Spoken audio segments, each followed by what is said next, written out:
और पंजाब के वो दोनों बेटे जो हेमकुंड साहिब जा रहे थे, उन्होंने देखा कि यहाँ रास्ता बंद पड़ा हुआ है और सब लोग परेशान हैं, बच्चे भी परेशान हैं। वो दोनों लड़के गाड़ी को खड़ा करे, मोटरसाइकिल को साइड में, बुलेट को, और वो दोनों लड़कों ने तुरंत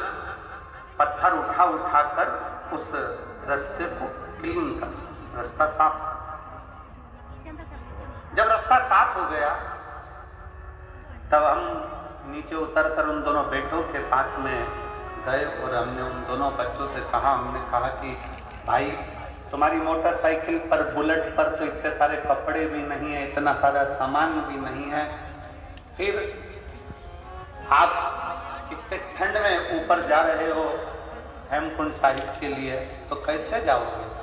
तो कहा महाराज जी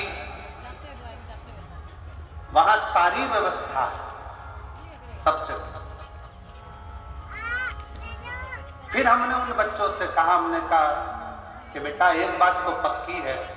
कि तुम्हारी जेब में नोट की गड्डी हो चाहे ना हो, पर तुम्हारे दिल में पुण्य की गड्डी बहुत बड़ी पड़ी है। इसलिए बाबा बोला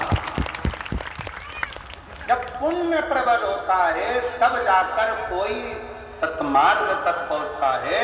पुण्य प्रबल होता है तब कोई अच्छा काम कर पाता है, पुण्य प्रबल होता है तब कोई भूखे को भोजन करा पाता है, पुण्य प्रबल होता है तब किसी के घर में अतिथि मेहमान आते हैं, पुण्य प्रबल होता है तब किसी के दरवाजे पर कोई भूखा पहुंचता है। और अगर पाप प्रबल होते हैं तो दुनिया के लोग दूर हटते चले जाते हैं, केवल दारू कुत्ते पास में आते चले जाते हैं। केवल नशा, चाहे वो मदिरा का हो, जुए का हो, व्यसन का हो, स्त्री का हो, किसी भी तरह का नशेला व्यक्ति तुम्हारे से जुड़ते चले जा रहा है और भगवान दूर हटते चले जा रहे हैं। पहले मन करता था जाकर अरदास करने पहुंच जाते थे, पहले मन करता था तो मंदिर तक पहुंच जाते थे, पहले मन करता था गुरुद्वारे तक पहुंच जाते थे, पहले मन करता था तीर्थ तक पहुंच जाते थे। अब भगवान ने धन भी दे दिया, गाड़ी भी दे दी, ड्राइवर भी दे दिया, सत्ता भी दे दी, वैभव भी दे दिया, और भगवान के दरवाजे तक पहुंच नहीं पा रहे हो। समझ लेना कि धन तो बढ़ गया पर पुण्य खत्म होता चले गया, इसलिए परमात्मा दूर हट गया।